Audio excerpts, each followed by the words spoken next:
The Weaver of Whispers. Syra knew a secret that most people had forgotten.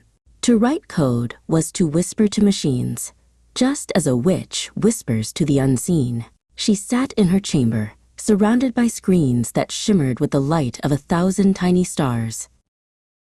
Her spellbook was a tome of symbols, each one a rune of power.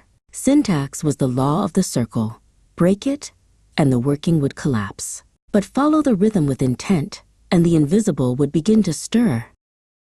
With a deep breath, she began her incantation. Each keystroke was a word, a note in a silent song. Her fingers danced across the keys, a blur of motion and light.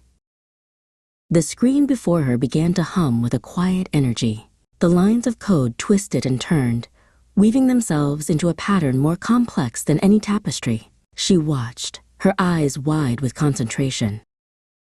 The air around her grew thick with a soft, glowing light. It pulsed with the rhythm of her work, a silent heartbeat in the quiet room. The invisible was stirring, just as she had known it would.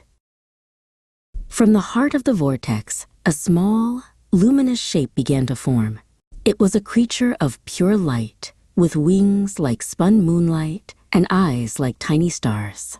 It was her creation, born of code and intent.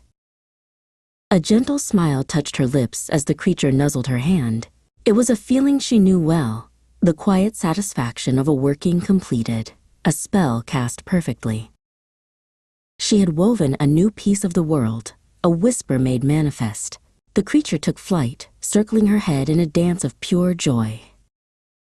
The light faded, and the creature settled on her shoulder, a tiny beacon in the quiet room. The screens returned to their silent glow, but the magic remained.